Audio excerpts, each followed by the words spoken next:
और खबरों में आगे बढ़े उससे पहले बड़ी खबर आपको बता दें। बड़ी खबर आ रही है अमेरिका से। अमेरिका के कैलिफोर्निया में कुछ लोगों ने बीच सड़क पर अंधाधुंध फायरिंग की है। इस फायरिंग में 6 लोगों की जान चली गई जबकि 12 लोग घायल हो गए। मारे गए लोगों में 3 महिलाएं भी शामिल हैं। कोई हमलावर अभी तक पकड़ा नहीं गया है। पुलिस सीसीटीवी फुटेज खंगाल रही है। मौके से एक हथियार भी मिला है। तो गोलीबारी में 12 लोग जख्मी भी हुए हैं। बड़ी खबर कैलिफोर्निया से आपको बता रही है। और इसी बीच एक और बड़ी खबर आपको बता दें। बड़ी खबर आ रही है चीन के शंघाई में कोरोना के 9006 नए मरीज मिले हैं। एक दिन में अब तक के ये सबसे ज्यादा नए मरीज हैं। हालात ना बिगड़े इसके लिए चीनी सेना शंघाई में 2000 मेडिकल स्टाफ भेज रही है। शंघाई में हालात दिन ब दिन और भी ज्यादा खराब होते जा रहे हैं। 9006 केसेस एक ही दिन में सामने आए हैं और एक दिन में अब तक के सबसे ज्यादा मरीज मिले हैं। बड़ी खबर इस वक्त आपको बता रही है। एक बार फिर कोरोना ने अपने पैर पसारने शुरू कर दिए हैं। कोरोना का खतरा एक बार फिर बढ़ता हुआ नजर आ रहा है। चीन के शंघाई की अगर हम बात करें तो कोरोना के 9006 नए मरीज मिले हैं। एक दिन में अब तक की ये सबसे ज्यादा मरीज है। हालात ना बिगड़े इसके लिए चीनी सेना शंघाई में 2000 मेडिकल स्टाफ भी भेज रही है। इस वक्त आपको एक बड़ी खबर बता दें। अमेरिका से ये बड़ी खबर है। अमेरिका के कैलिफोर्निया में कुछ लोगों ने बीच सड़क पर अंधाधुंध फायरिंग की है। इस फायरिंग में 6 लोगों की जान चली गई है जबकि 12 लोग जख्मी बताए जा रहे हैं। मारे गए लोगों में 3 महिलाएं भी शामिल है। कोई भी हमलावर अभी तक पकड़ा नहीं गया है। पुलिस सीसीटीवी फुटेज खंगाल रही है। एक हथियार बरामद किया गया है। हमला उस वक्त हुआ जब लोग नाइट क्लब के बाहर निकल रहे थे। तस्वीरें देखिए। बड़ी जानकारी इस वक्त हम आपको दे रहे हैं। अमेरिका के कैलिफोर्निया में फायरिंग हुई है। एक नाइट क्लब के बाहर ये घटना हुई जहां पर अचानक कुछ लोगों ने फायरिंग कर दी जिसमें 6 लोगों की जान चली गई, 12 लोग जख्मी हैं। प्रणय उपाध्याय हमारे सहयोगी जुड़ गए हैं पूरी जानकारी के साथ। प्रणय, क्या मिल रहा है पूरा अपडेट? साधक देखो, सैक्रामेंटो के अंदर मास शूटिंग की घटना हुई है। इसमें करीब 18 विक्टिम बताए जा रहे हैं जिसमें 6 लोगों की मौत हो चुकी है, 12 लोग घायल हैं। इनमें से कुछ की स्थिति बेहद गंभीर बताई गई है। अस्पताल में उनका इलाज चल रहा है और पुलिस ने इस पूरे मामले की जांच के साथ साथ जो विक्टिम्स हैं उनके लिए रिलीज की व्यवस्थाएं शुरू कर दी हैं। और जहां तक फुटेज का सवाल है, लोगों से मांगा गया है, लोगों से कहा गया है कि अगर उनके पास इस घटना से जुड़े हुए कोई भी फुटेज हो तो वो पुलिस के पास जमा कराएं। जो गोल्डन सेंटर एरिया है सैक्रामेंटो का, जो कि कैलिफोर्निया का एक बड़ा शहर है, महत्वपूर्ण शहर है, और उसमें ये घटना हुई है। रात करीब 2 बजे की ये घटना है स्थानीय समय के अनुसार। और इस घटना के अंदर मास शूटिंग हुई है और ये कोई पहली घटना नहीं है। आपको पता है कि किस तरीके से अमेरिका के अंदर गन कंट्रोल एक बड़ा मुद्दा है और इस तरीके के मास की घटनाएं पहले भी हो चुकी हैं। स्कूल्स में हो चुकी हैं, कॉलेजेस में हो चुकी हैं, यूनिवर्सिटीज में हो चुकी हैं। इस तरीके से स्ट्रीट पे यानी सड़कों के ऊपर इस तरीके से अंधाधुंध फायरिंग की घटना एक के बाद एक कई इस तरह की घटनाएं हम अमेरिका से देखते रहते हैं, लेकिन गन कंट्रोल को लेकर जो तमाम बातें होती हैं फिलहाल उसका असर कहीं नहीं दिख रहा। लेकिन ये घटना एक बार फिर दिल दहलाने वाली है। 6 लोगों की मौत हो गई जिनमें 3 महिलाएं भी हैं और 12 लोग जख्मी हैं। नाइट क्लब के बाहर ये घटना हुई है। बहुत धन्यवाद प्रणय आपका इस पूरी जानकारी के लिए। और इस बीच एक और बड़ी खबर आपको बता दें। इमरान खान ने संसद भंग करा दी है और अब इसके बाद वो लगातार विरोधियों के निशाने पर हैं। पूर्व पीएम नवाज शरीफ ने कहा है कि इमरान खान ने कानून को रौंदा। नवाज ने यह भी कहा है कि इमरान खान ने संविधान का अपमान किया है। उनके लिए देश से पहले उनका अहंकार है। संविधान का अपमान याद रखा जाएगा। नवाज शरीफ के मुताबिक इस साजिश में शामिल सभी देशद्रोही हैं। बड़ी खबर इस वक्त आपको बता रही है। इमरान खान ने जब संसद भंग करा दी है तो अब इसके बाद लगातार वो विरोधियों के निशाने पर आ गए। तो पाकिस्तान में इमरान सरकार के खिलाफ अविश्वास प्रस्ताव खारिज हो गया। अब सभी की निगाहें पाकिस्तान के सुप्रीम कोर्ट पर हैं। इमरान खान ऑलराउंडर रहे हैं। जब गेंद हाथ में होती थी तब तेज गेंदबाजी से दुश्मन का विकेट गिराते थे और जब बैटिंग करते थे तो छक्के लगाकर टीम को जिताते थे। राजनीति की पिच पर उन्होंने एक साथ 3 विकेट भी निकाले और आखिरी गेंद पर छक्का भी मारा। हालांकि विरोधी कह रहे हैं कि इमरान का 6 फिक्स था। राजनीति की पिच पर इमरान ने 6 से जीता मैच। विपक्ष ने कहा फिक्स था 6। ये ऑलराउंडर इमरान की 2 तस्वीरें हैं। बेखौफ छक्के जड़ते थे इमरान, लेकिन क्रिकेट खिलाड़ी रहे इमरान पर कभी फिक्सिंग का आरोप नहीं लगा। लेकिन राजनीति के खिलाड़ी इमरान पर लगा है आखिरी गेंद पर 6 को फिक्स करने का आरोप। विपक्ष को इमरान की हार का पक्का यकीन था, लेकिन इमरान ने विपक्ष की गेंद को नो बॉल साबित करवा दिया, यानी विपक्ष के अविश्वास प्रस्ताव को खारिज कर दिया। डिप्टी स्पीकर अपनी स्क्रिप्ट पहले से लिख कर लाए थे। उन्होंने वही लिखी हुई स्क्रिप्ट पूरी जान लगाकर पढ़ी।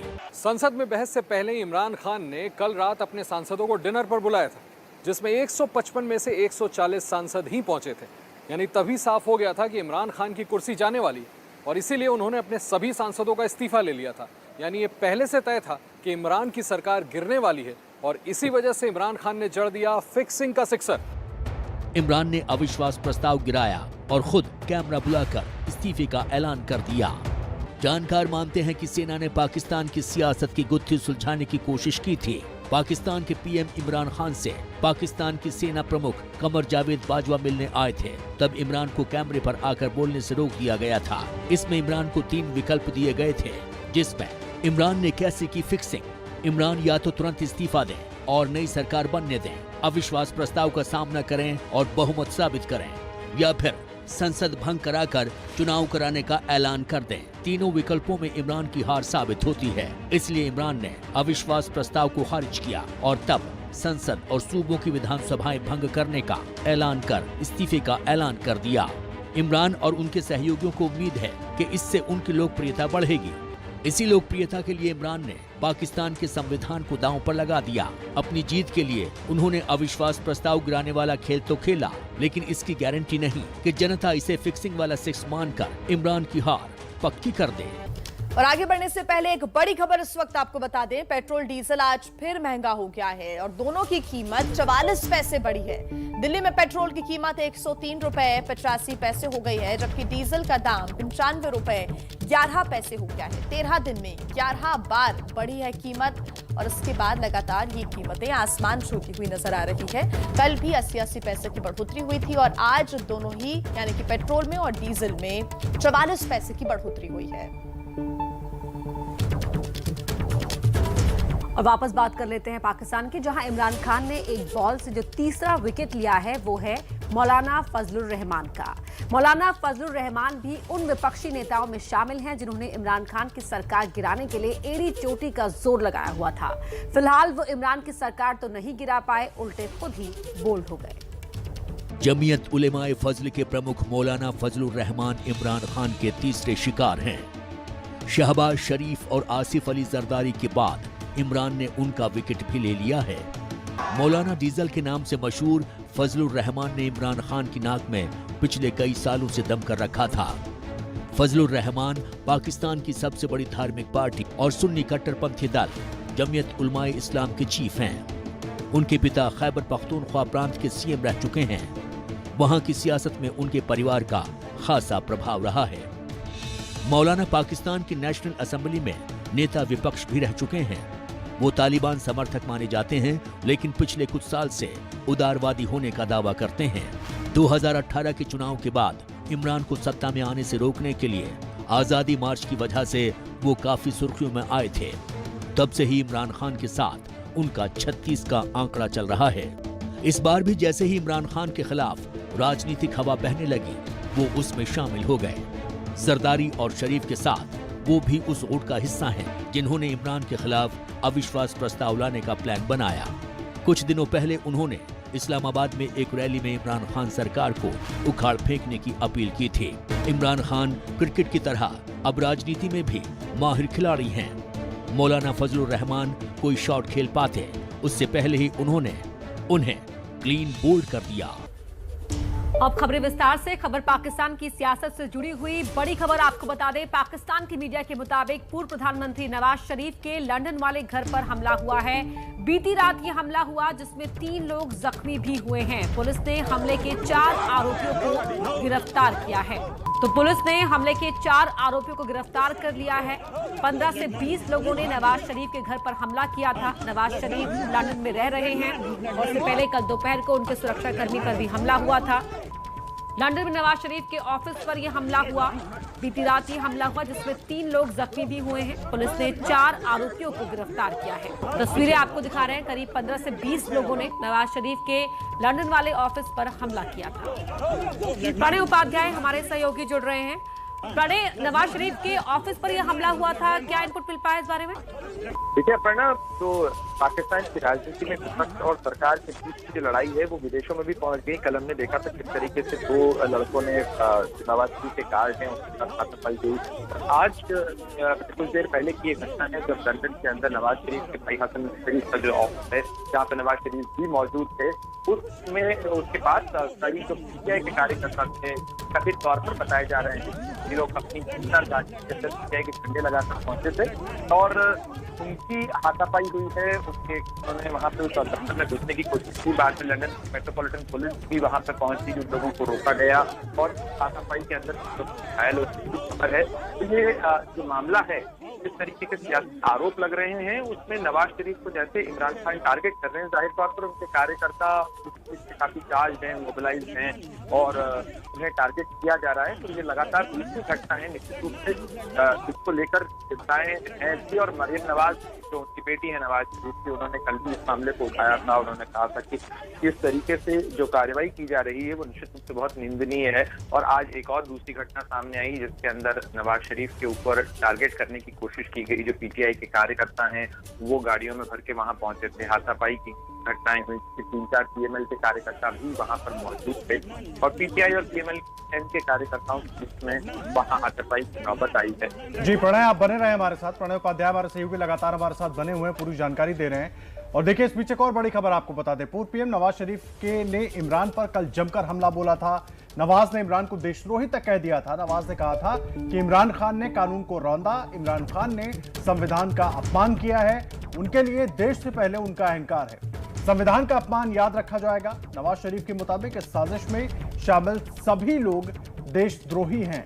कल आपको बता दें जिस तरह से पाकिस्तान में पूरा राजनीतिक घटनाक्रम रहा, उसके बाद नवाज शरीफ ने एक के बाद एक ट्वीट के जरिए सीधा हमला बोला इमरान खान के ऊपर और उसके बाद नवाज शरीफ के दफ्तर पर लंदन में हमला होता है। प्रणय उपाध्याय पूरे अपडेट के साथ जुड़े हुए। प्रणय, इसको सीधे तौर पर इमरान के समर्थकों के गुस्से के तौर पर देखें, क्योंकि कल एक के बाद एक जो आरोप लगाया नवाज शरीफ ने, उसके बाद ये पूरी घटना हुई। बिल्कुल आदर्श, कहा जा सकता है कि जिस तरीके से आरोप प्रत्यारोप का दौर चल रहा है पाकिस्तान के अंदर, जिस तरीके का घटनाक्रम हुआ है, मामला भले ही अदालत में हो लेकिन कार्यकर्ताओं के बीच मामला जो है वो जो अदालत की बजाय या पाकिस्तान सुप्रीम कोर्ट की बजाय फिलहाल सड़कों पर ज्यादा होता नजर आ रहा है। और लगातार पाकिस्तान की सियासत में इमरान खान ये भगोड़ा शब्द का इस्तेमाल नवाज शरीफ के लिए कर रहे हैं, लगातार उन्हें टारगेट कर रहे हैं। तो इसके बाद जो पाकिस्तान तहरीक इंसाफ के जो कार्यकर्ता हैं उनके बीच में स्वाभाविक रूप से इस चीज को लेकर नाराजगी है। पीटीआई का ओवरसीज बेस भी है काफी, और ऐसे में यही वजह है कि लंदन में जो पीटीआई के कथित तौर पर कार्यकर्ता बताए जा रहे हैं, हमें नहीं पता कि एक्चुअली ये कार्यकर्ता हैं या नहीं, तस्वीरों में सामने आ रहा है।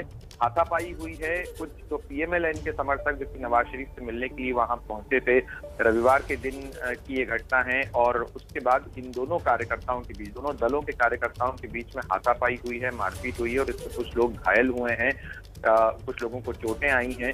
और उसके मद्देनजर ही पुलिस को भी बुलाया गया। मेट्रोपॉलिटन पुलिस भी मामले की जांच कर रही है और निश्चित रूप से कुछ गिरफ्तारियां भी हो सकती हैं इस पूरे मामले में। इसकी फुटेज जो है ये शिकायत भी दर्ज कराई है पीएमएल ने लंदन पुलिस के साथ। ठीक है, बहुत धन्यवाद प्रणय, आप नजर बनाकर रखिए, लगातार अपडेट लेते रहेंगे। प्रणय उपाध्याय हमारे सहयोगी पूरी जानकारी दे रहे थे। बिल्कुल, पाकिस्तान में प्रधानमंत्री इमरान खान ने अल्पमत में रहते हुए अविश्वास मत का सामना करने की बजाय अपने डिप्टी स्पीकर के जरिए पाकिस्तान की असेंबली को ही भंग करा दिया।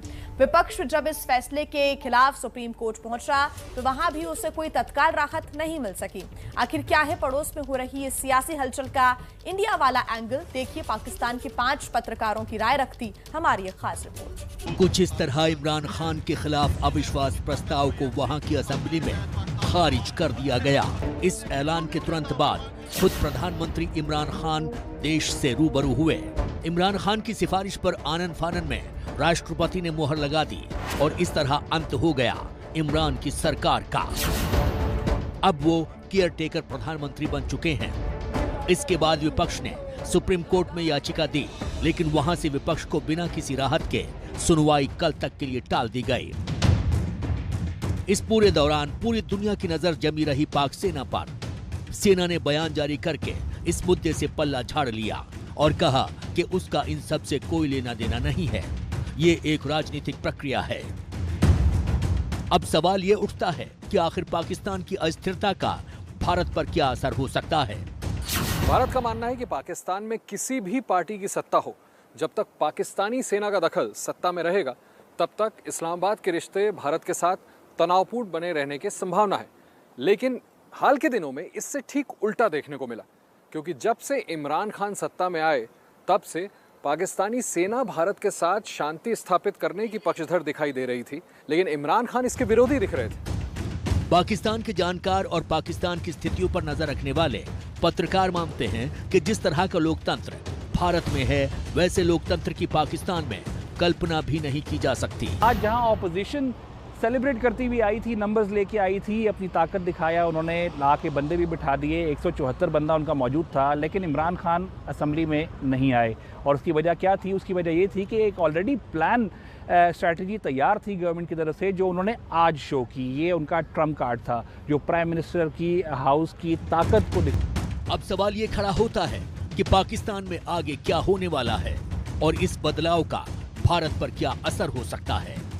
इस्लामाबाद में सत्ता की कुर्सी से इमरान खान के जाने के बाद नवाज शरीफ की पार्टी PML-NI या बिलावल भुट्टो की PPP, लेकिन दोनों को ही सेना के साथ तालमेल बनाकर चलना होगा। जहां तक सेना का सवाल है, फिलहाल पाकिस्तान की फौज की तरफ से यही संकेत दिया जा रहा है कि वो भारत के साथ बेहतर रिश्ते चाहती है, लेकिन भारत और पाकिस्तान के रिश्तों का इतिहास यही कहता है कि केवल बातों और वादों के सहारे रिश्तों की गाड़ी को आगे बढ़ाना मुमकिन नहीं। इमरान खान भारत के प्रधानमंत्री नरेंद्र मोदी की सरकार के मुखर आलोचक रहे हैं। वो ट्विटर पर अक्सर भारत के PM और सरकार को निशाना बनाते रहे हैं। इमरान खान ने कहा था कि मोदी सरकार की चरमपंथी विचारधारा है। भारत में मुसलमानों को हिंदुत्व संगठनों ने निशाना बनाया है। मोदी सरकार का चरमपंथी एजेंडा है, जिससे इलाके में शांति के लिए खतरा है। अब जिस इमरान खान के भारत और इसके प्रधानमंत्री को लेकर ऐसा रवैया और सोच हो, तो देश का फायदा तो उसके जाने में ही ज्यादा है। इंतजार करते हैं सुप्रीम कोर्ट के फैसले का। स्वागत है आपका नमस्ते भारत में। खबरें लगातार जारी हैं। इस वक्त नमस्ते भारत की शुरुआत में आपको एक बड़ी खबर बता दें। पाकिस्तान से ये बड़ी खबर जुड़ी हुई है, जहां से जानकारी आ रही है कि इमरान खान का संबोधन होगा। ये बड़ी जानकारी इस वक्त हम आपको बता दें कि इमरान खान राष्ट्र के नाम संबोधन करेंगे। और कल भी उन्होंने 2 बार इमरान खान मीडिया के सामने आए थे, उन्होंने बात की थी। और दोपहर 3:30 बजे देश को संबोधित करेंगे इमरान खान। ये बड़ा अपडेट इस वक्त हम आपको बता रहे हैं। पाकिस्तान में कल से जिस तरह के राजनीतिक हालात बने हुए हैं, पूरा मामला सुप्रीम कोर्ट में पहुंच गया है। सबकी नजर बनी हुई है और आज ही सुप्रीम कोर्ट में सुनवाई भी होनी है। कोर्ट ने तमाम राजनीतिक पक्षों को नोटिस दिया है और उनका पक्ष भी कोर्ट के सामने रखा जाएगा। और उस बीच फोन पर देश को संबोधित करेंगे इमरान खान। देश के लोगों से फोन पर बात करेंगे इमरान खान। ये बड़ी जानकारी इस वक्त मिल रही है। इमरान खान आज देश की जनता से सीधे बात करेंगे फोन के जरिए दोपहर 3:30 बजे। ये बड़ा अपडेट पाकिस्तान से, क्योंकि पाकिस्तान में एक तरफ सियासी हलचल बहुत ज्यादा मची हुई है और लगातार इमरान खान अपने जो उन्होंने कल कदम उठाए, जिस तरह से उनकी पार्टी ने पूरे अविश्वास प्रस्ताव को गिराया, उसको लेकर वो लगातार अपना पक्ष स्पष्ट करने की कोशिश कर रहे हैं। पाकिस्तान में देखिए, इन दिनों अंतर्राष्ट्रीय राजनीति का एक अखाड़ा पाकिस्तान बन गया है। पाकिस्तान में अमेरिका और चीन के बीच जंग हो रही है और इसी जंग में अब कुर्बान हो गई है इमरान खान की कुर्सी। सवाल यह है कि आने वाले दिनों में अमेरिका की चलेगी या चलेगी चीन की, ये देखने वाली बात होगी। इमरान खान क्या चीन की जबान बोलने लगे हैं? क्या इमरान चीन की कठपुतली बन गए हैं? पाकिस्तान की राजनीति में आजकल यही कहा जा रहा है। दरअसल इमरान बढ़ते विरोध के लिए अमेरिका को दोषी मानकर साजिश की बात कर रहे हैं। इमरान खान ने पहली बार कथित साजिश में शामिल अमेरिकी राजनयिक डोनाल्ड लू का नाम लिया। इमरान बार बार चिट्ठी का हवाला दे रहे हैं, लेकिन जानकार मान रहे हैं कि दरअसल इमरान खान चीन की कठपुतली बन गए हैं और चीन के इशारे पर ही अमेरिका पर प्रहार कर रहे हैं। विपक्ष के नेता शहबाज शरीफ भी बोल रहे हैं कि इमरान झूठी चिट्ठी से माहौल बना रहे हैं। दरअसल अंतर्राष्ट्रीय राजनीति में पाकिस्तान और अमेरिका दोस्त माने जाते रहे हैं। कभी अमेरिका ने पाकिस्तान के लिए भारत से दुश्मनी मोल ली थी। पाकिस्तान ने अमेरिका से खूब मदद भी ली, लेकिन पैसा आतंक के नेटवर्क में डालता रहा। यही बात अमेरिका को चुभी। ट्रंप ने तो इमरान से पल्ला झाड़ लिया। ऐसे में इमरान को चीन का सहारा लेना पड़ा। अब हालत ये है कि चीन के इशारे पर ही इमरान पाकिस्तान की राजनीति में अपनी पारी जमाने की कोशिश में है, लेकिन इस चक्कर में पाकिस्तान का भट्टा बैठा रहे हैं इमरान। तो पाकिस्तान में इमरान खान भी अपना कार्यकाल पूरा नहीं कर सके। पाकिस्तान के इतिहास में आज तक ऐसा नहीं हुआ कि कोई प्रधानमंत्री अपना कार्यकाल पूरा कर सका हो। कभी कोई प्रधानमंत्री सदन में हार गया तो किसी को सेना ने हटा दिया। उसके पहले बड़ी खबर आपको बता दें, आज से पाकिस्तान में जश्न मनाएगी इमरान की पार्टी। इमरान के जो समर्थक हैं वो पहले ही सड़कों पर उतरकर जश्न मनाते हुए नजर आ रहे थे और आज जश्न मनाएगी इमरान की पार्टी। आज से पाकिस्तान में इमरान की पार्टी जश्न मनाएगी। कल संसद भंग कर दी गई और उसके बाद एक बार फिर पाकिस्तान में चुनाव होंगे। इफ्तार के बाद होगा इमरान की पार्टी पीटीआई का जश्न। रमजान का जो पाक महीना है उसकी शुरुआत भी हो चुकी है। कल जब पाकिस्तान के प्रधानमंत्री इमरान खान संबोधन करने के लिए पहुंचे थे तो उन्होंने रमजान का भी जिक्र किया था और अब इमरान खान की पार्टी पीटीआई आज से पाकिस्तान में जश्न मनाएगी।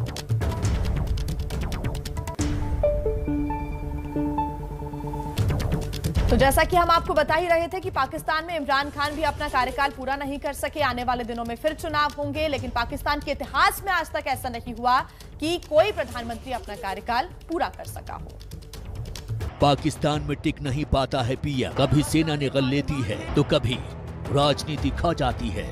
पीएम की कुर्सी बनी पाकिस्तान की पनौती। आज इमरान को लेकर पक्ष और विपक्ष में तलवारें खिंची हुई हैं। राजनीति के खिलाड़ी इमरान पीएम पद पर 5 साल पूरे नहीं कर पाए। वो जमे रह पाए 3 साल और 228 दिन। लेकिन ये पाकिस्तान की राजनीति में एक्शन रिप्ले है। साल 14 अगस्त 1947 पाकिस्तान के प्रधानमंत्री बने थे लियाकत अली खान, जो टिके 4 साल 63 दिन, लेकिन उनकी गोली मारकर हत्या कर दी गई। पाकिस्तान में आज तक कुल 30 प्रधानमंत्री रहे हैं, जिसमें से 7 प्रधानमंत्री केयरटेकर रहे हैं। यानी कुल 23 बार पाकिस्तान ने किसी को प्रधानमंत्री पद पर बैठाया है, लेकिन कोई भी अपने 5 साल पूरे नहीं कर पाया है। इसमें बड़ी वजह रही है सेना के राजनीतिक दखल की। जुल्फिकार अली भुट्टो पाकिस्तान के सबसे लोकप्रिय प्रधानमंत्रियों में से एक रहे हैं, लेकिन वो टिक पाए 3 साल 325 दिन। उन्हें सेना की बगावत के बाद फांसी पर चढ़ा दिया गया। पिछले 30 साल का इतिहास देख लीजिए। 1988 में बेनजीर भुट्टो पाकिस्तान की पहली महिला प्रधानमंत्री बनी थी। वो जमी रह पाई 1 साल 247 दिन। 12 वोट से बेनजीर की सरकार गिर गई। नवंबर 1990 में उनकी जगह आए पाकिस्तान मुस्लिम लीग के नेता नवाज शरीफ, लेकिन राजनीतिक उथल पुथल के चलते वो टिक पाए 2 साल 254 दिन। अक्टूबर 1993 में हुए चुनावों में बेनजीर भुट्टो प्रधानमंत्री बने, लेकिन इस बार टिक पाई 3 साल 17 दिन। राष्ट्रपति ने उनकी सरकार को बर्खास्त कर दिया। फरवरी 1997 में पूरे बहुमत के साथ वापसी हुई नवाज शरीफ की। इस बार भी उनकी सरकार चली सिर्फ 2 साल 237 दिन। सेना अध्यक्ष जनरल मुशर्रफ ने शरीफ की कुर्सी पलट दी।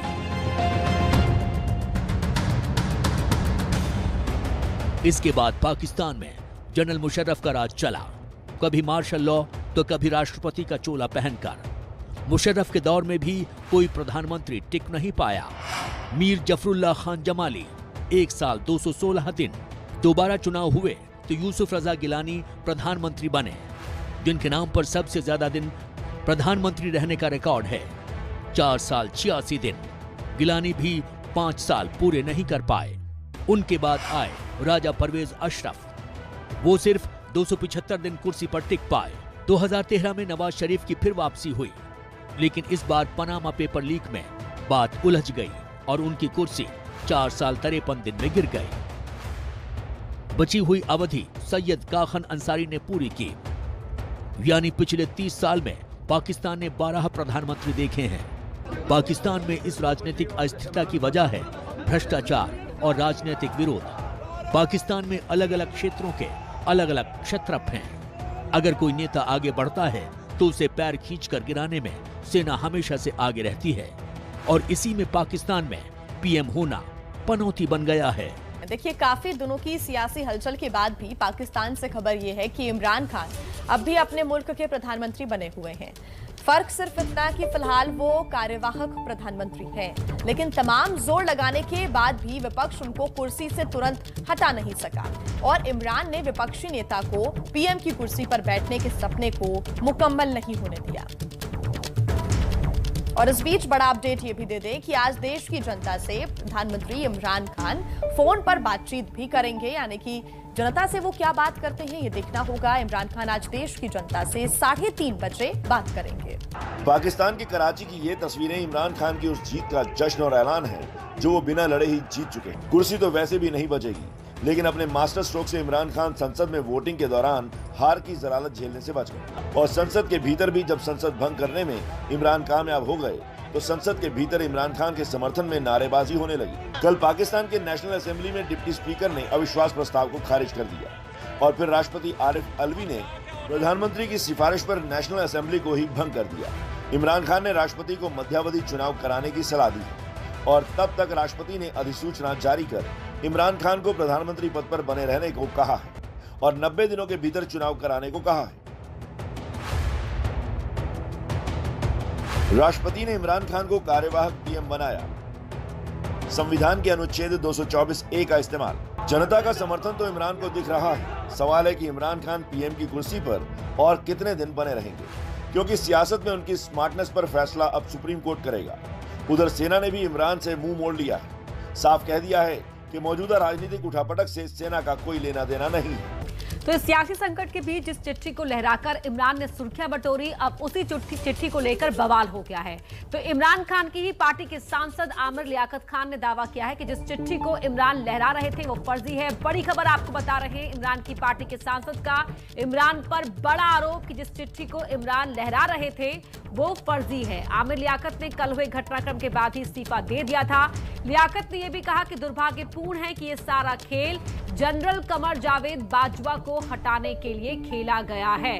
तो इमरान खान ने जिस चिट्ठी का जिक्र करते हुए लहराया कि उनके खिलाफ उनकी सरकार को गिराने के लिए साजिश की गई थी, ये साजिश विदेश में की गई थी, उस चिट्ठी को फर्जी बताया है इमरान की ही पार्टी के सांसद ने, जिन्होंने कल इस्तीफा दे दिया था। प्रणय उपाध्याय हमारे सहयोगी जुड़ गए हैं। प्रणय, चिट्ठी लहराकर इमरान खान ने सुर्खियां बटोरी और अब उस चिट्ठी को उन्हीं की पार्टी के सांसद ने फर्जी करार दिया है। बिल्कुल अपर्णा, ये जिस तरीके का घटनाक्रम पाकिस्तान में चल रहा है, जिस चिट्ठी को इमरान खान लहरा रहे हैं, कह रहे हैं कि अमेरिका ने उनके खिलाफ साजिश रची, नाम ले रहे हैं वहां के अधिकारियों के, विदेश विभाग अधिकारियों के, लेकिन उनकी अपनी ही पार्टी के सांसद ने इस तरह से उन पर सवाल उठाया है। और संसद का जो घटनाक्रम हुआ, उस घटनाक्रम के बाद आमिर लियाकत खान, जो कि करासिंद के इलाके से पीटीआई के सांसद हैं, और उन्होंने इस्तीफे का ऐलान किया और साथ ही उन्होंने कहा कि बस मैं इतना ही कहूंगा कि ये चिट्ठी फर्जी है। और सेना के करीबी माने जाते हैं, खासतौर पर जनरल बाजवा के करीबी माने जाते हैं आमिर लियाकत खान, और उनका इस तरीके से सामने आना, ये कहना कि सारी साजिश जो है वो जनरल बाजवा को हटाने के लिए रची गई है। और 27 तारीख का वो जलसा जिसके अंदर इमरान खान ने चिट्ठी लहराई थी, उससे ठीक एक दिन पहले आमिर लियाकत ने मुलाकात भी की थी आमिर खान से या इमरान खान से, और उसके साथ साथ वो लगातार सांसद हैं, अभी भी मतलब बने रहे, इसके बावजूद बने रहे और पार्टी की बैठकों में जाते रहे। और उनका कल के घटनाक्रम के बाद इस तरीके से ये कहना कि ये सारी साजिश थी एक तरीके से और जनरल बाजवा को हटाने के लिए थी, ये निश्चित रूप से बताता है कि कहीं न कहीं सेना और इमरान खान के रिश्ते अब इस कदर खराब। प्रणय, अहम जानकारी आप दे रहे हैं और बहुत अहम हो जाता है ऐसे वक्त में, क्योंकि जिस तरह से पाकिस्तान में राजनीतिक हालात बने हुए हैं, अब ऐसे में जिस चिट्ठी को बेस बनाकर इमरान खान ने विपक्ष पर पूरा आरोप लगाया था, उस चिट्ठी को खुद इमरान खान की पार्टी के सांसद फर्जी बता रहे हैं। इसका जवाब जरूर इमरान खान को आज नहीं कल तो देना होगा, क्योंकि उस चिट्ठी को बार बार उन्होंने लहराया, उस चिट्ठी का जिक्र हर जगह किया और बार बार ये कहा कि ये चिट्ठी वो चिट्ठी है जिसके जरिए पाकिस्तान में एक चुनी हुई सरकार को हटाने की साजिश रची गई। देखिए, पाकिस्तान में पीएम की कुर्सी को लेकर पक्ष और विपक्ष आमने सामने हैं। अविश्वास प्रस्ताव को चालाकी से टाल गए इमरान खान के खिलाफ विपक्ष अब सुप्रीम कोर्ट पहुंच चुका है और सुप्रीम कोर्ट पाकिस्तान के इस संवैधानिक संकट पर बड़ी सुनवाई करेगा। और इससे जुड़ा सबसे बड़ा सवाल यही है कि क्या सुप्रीम कोर्ट स्पीकर के फैसले को गैर कानूनी घोषित कर सकता है।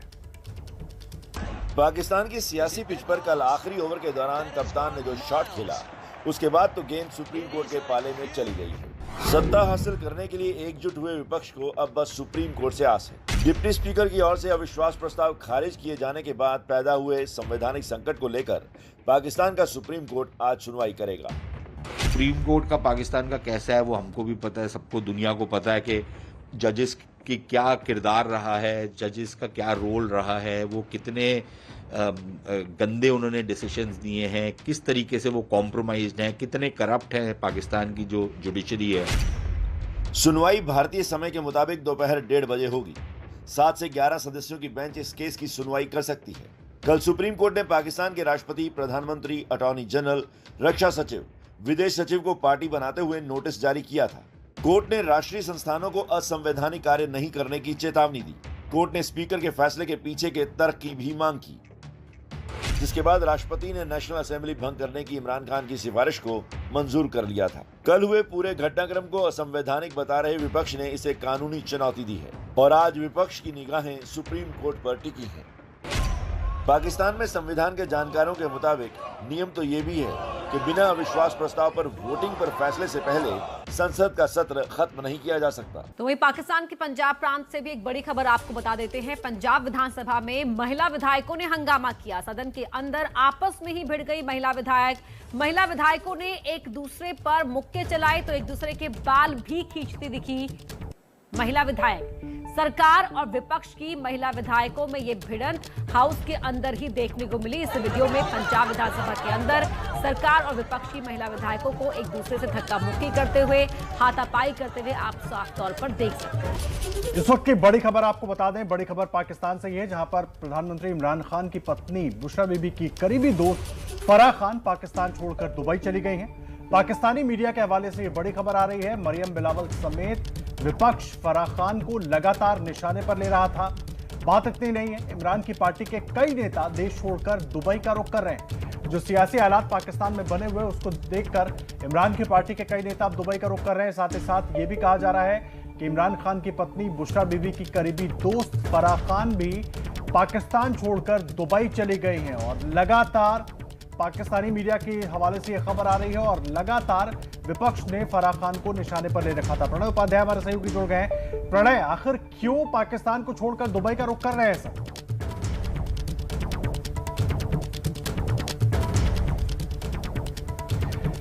प्रणय, पाकिस्तान में जिस तरह के सियासी हालात बने हुए उस बीच खुद इमरान खान की पार्टी के नेता तो रुख कर ही रहे हैं दुबई का। अब आरोप लग रहे हैं कि इमरान खान की पत्नी की जो दोस्त है फराह खान, जिन पर लगातार विपक्ष आरोप लगा रहा था, वो भी दुबई रवाना हो चुके हैं। बिल्कुल आदर्श, इस तरीके की रिपोर्ट्स आ रही हैं। हालांकि इसकी कोई बहुत मजबूती से पुष्टि नहीं है, लेकिन फिर भी इस तरीके के रिपोर्ट्स का आना ही बताता है कि कहीं न कहीं कुछ जो खलबली है वो इमरान के अपने खेमे में भी है, क्योंकि जिस तरीके से उन्होंने स्टैंड लिया है, जिस तरीके का घटनाक्रम कल पाकिस्तान की संसद में नजर आया, उसके बाद आज सुप्रीम कोर्ट में इस पूरे मामले की सुनवाई होनी है। उनकी इमरान की अपनी पार्टी के भीतर भी लोगों के अंदर इस चीज को लेकर आशंकाएं हैं कि क्या ये पूरा जो लड़ाई शुरू की है इमरान खान ने, वो उसे कहां तक अंजाम तक पहुंचा पाएंगे। और फराह जो कि बुशरा बीबी जो इमरान की पत्नी है, उनकी करीबी दोस्त बताई जाती हैं, उनको लेकर विपक्ष हमलावर था।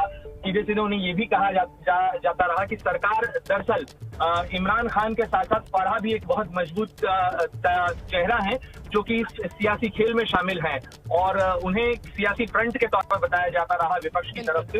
तो ऐसे में उनका जाना और साथ ही इमरान के कुछ और साथियों के भी जाने की खबर आ रही है, तो ये निश्चित रूप से बताता है कि उनके अपने कैंप में सियासी खेल में मजबूत फराह खान भी सियासी मैदान छोड़कर दुबई का रुख कर चुकी हैं।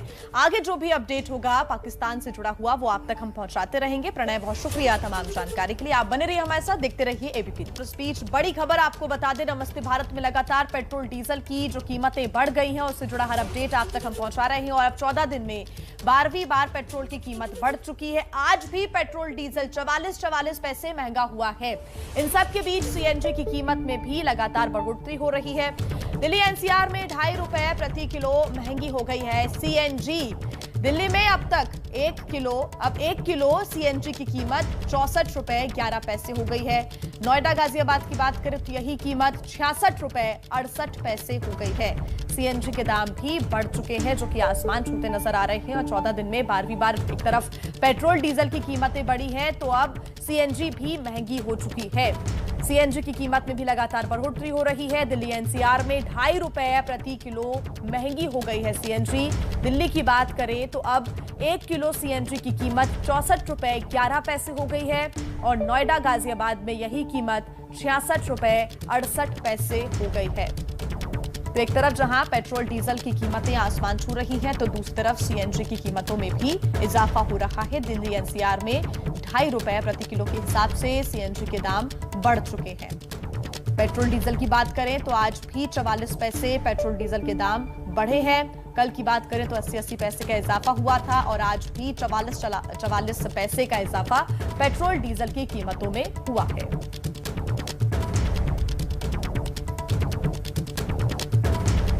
तो पेट्रोल डीजल के दाम बढ़े, लोगों की प्रतिक्रिया लगातार सामने आ रही है। हमारे सहयोगी ध्रुव मिश्रा ने बात की, आइए सुनते हैं लोगों का क्या कहना है।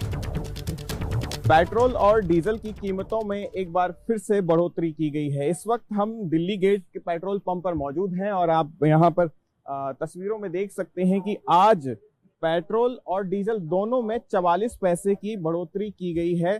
22 मार्च से पेट्रोल और डीजल में बढ़ोतरी की शुरुआत हुई थी। आज जो है 14वां दिन है। अगर हम बात करें तो 24 मार्च और 1 अप्रैल इन 2 दिन को अगर छोड़ दें तो इन 2 दिन में बढ़ोतरी नहीं हुई है, वरना अभी तक जो है ये 14वें दिन में करीब 8 रुपए से ज्यादा तक की जो है बढ़ोतरी की जा चुकी है। कुछ लोग यहाँ पर मौजूद हैं। क्या नाम क्या है भैया आप? हमारा नाम मोहम्मद मतीन है सर जी। अभी जो है जिस तरीके से बढ़ोतरी हो रही है, क्या कुछ बजट गड़बड़ाया है, क्या कहेंगे? बजट तो सर खुद ब खुद गड़बड़ाएगा।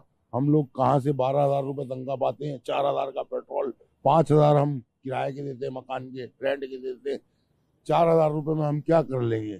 बच्चों को पालेंगे, पढ़ाएंगे किस तरीके से? सरकार राशन फ्री दे रही है, इसका ये थोड़ी मतलब है कि हम सिर्फ राशन ही खाते हैं। यहाँ पर कुछ और लोग भी हैं, इनसे हम बात करेंगे। क्या नाम क्या है भैया? नेम सिंह भाई।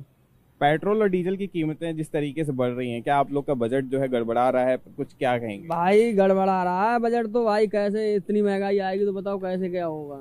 गाड़ी भी चलना बंद हो जाएगी भाई, गरीब आदमी मरेगा और क्या होगा? बड़े बड़े आदमियों का सब सारा काम हो जाएगा और क्या है? इतना पेट्रोल आगे जा रहा है, इससे क्या होगा भाई? गरीब आदमी मरेगा और बड़ा आदमी तो बड़ा ही होगा। गरीब का है इसमें नाश और क्या है। तो पेट्रोल डीजल की कीमतों में लगातार उछाल और उसके बाद अब सीएनजी भी महंगी हो गई है। एक बार फिर सीएनजी की कीमत में महंगाई दर्ज की गई है। कीमत बढ़ी है, 2.5 रुपए महंगी हो गई है सीएनजी। और अब 1 किलो सीएनजी की कीमत दिल्ली की अगर बात करें तो 64 रुपए 11 पैसे हो गई है। सीएनजी महंगी होने पर क्या कहना है आम जनता का, हमारे सहयोगी ध्रुव मिश्रा की रिपोर्ट देख लीजिए।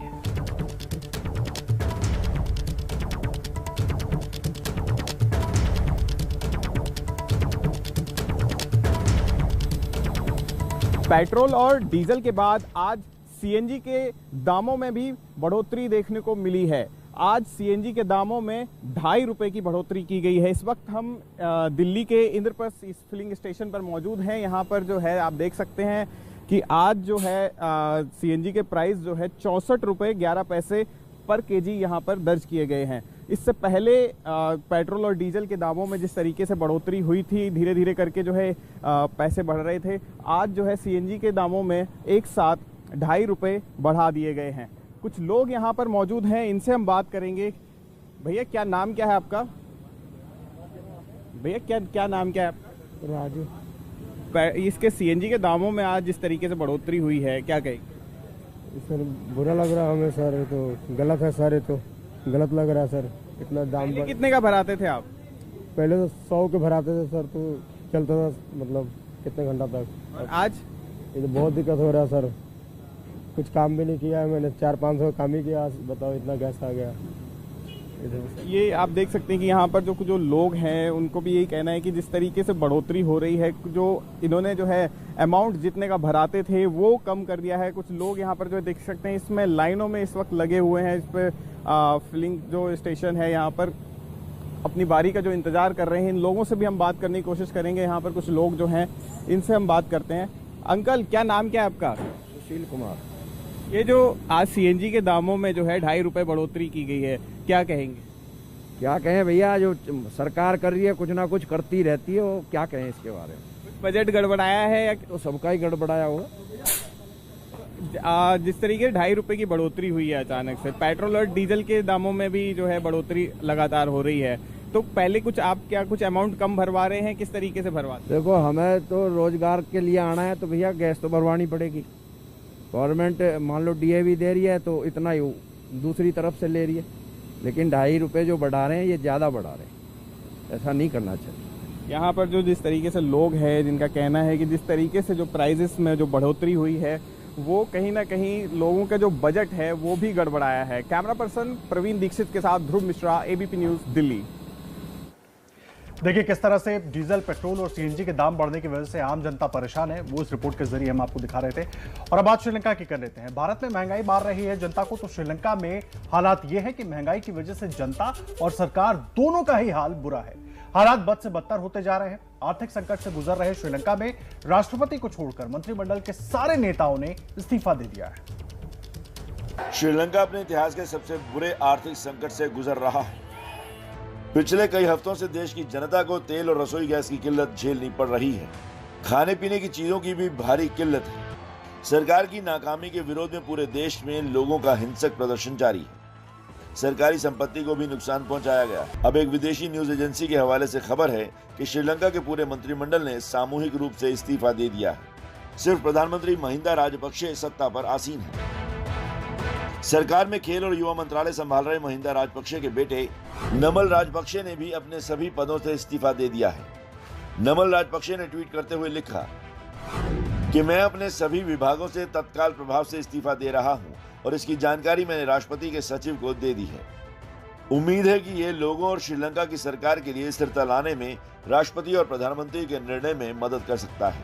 मैं अपने मतदाताओं, अपनी पार्टी और हम्बनटोटा के लोगों के लिए प्रतिबद्ध हूं।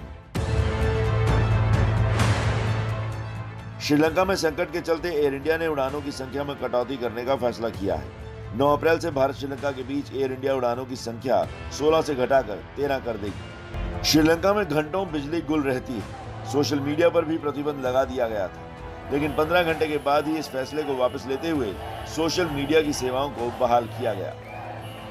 श्रीलंका में कर्फ्यू के उल्लंघन के लिए अब तक 600 से ज्यादा प्रदर्शनकारियों को गिरफ्तार किया गया और सड़कों पर हर तरफ सुरक्षा के जवान मुस्तैद हैं। और इस वक्त की बड़ी खबर आपको बता दें, बड़े सवाल के साथ कि भारत में श्रीलंका जैसी आर्थिक बदहाली क्या आ सकती है, ये बड़ा सवाल लगातार बना हुआ है। सवाल उठा है प्रधानमंत्री मोदी और नौकरशाहों की एक मीटिंग के बीच, जिसमें सीनियर अधिकारियों ने राज्यों की अव्यावहारिक और लोक लुभावन योजनाओं पर चिंता जाहिर की है। दलील दी गई है कि राज्यों की कई योजनाएं आर्थिक रूप से व्यवहारिक नहीं है और वो उन्हें श्रीलंका के रास्ते पर ले जा सकती है। सूत्रों के हवाले से मीटिंग की ये बात सामने आ रही है। प्रधानमंत्री आवास पर हुई इस मीटिंग में एनएसए अजीत डोभाल, प्रधानमंत्री के प्रधान सचिव पीके मिश्रा और कैबिनेट सचिव राजीव गौबा के साथ ही केंद्र सरकार के कई सीनियर आईएएस ऑफिसर्स भी शामिल हुए थे।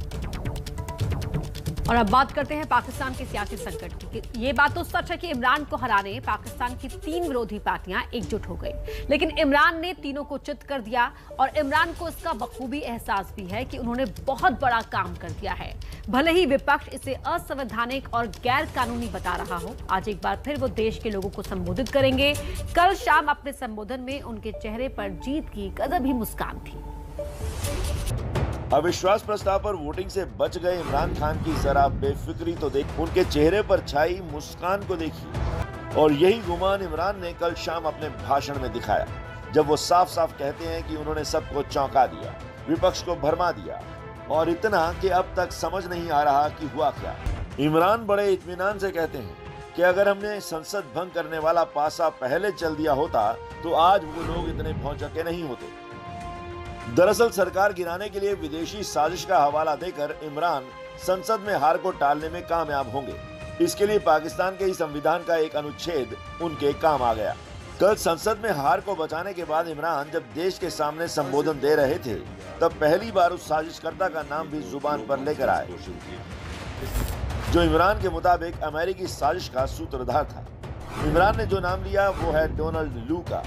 सुनिए एक बार फिर इमरान का अमेरिका पर साजिश का आरोप। इमरान खान जिस डोनाल्ड लू का नाम ले रहे हैं, वो भारत और पाकिस्तान दोनों ही देशों में अमेरिकी अधिकारी के रूप में काम कर चुके हैं। दिल्ली में अमेरिकी दूतावास में वो डिप्टी एम्बेसडर रहे हैं। हिंदी और उर्दू दोनों बेधड़क बोलते हैं।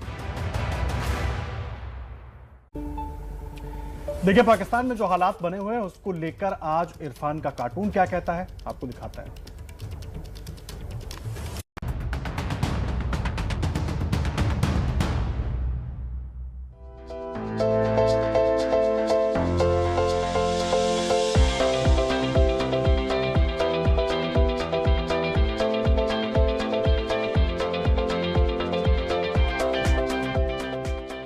कल पाकिस्तानी पार्लियामेंट में इमरान खान ने एक नई नज़ीर पेश कर दी।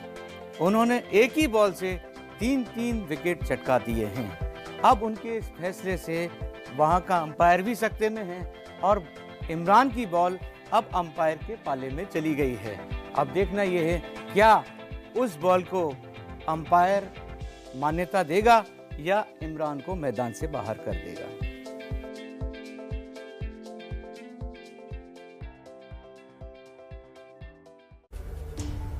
और इसी के साथ नमस्ते भारत के आज के सफर में फिलहाल इतना ही।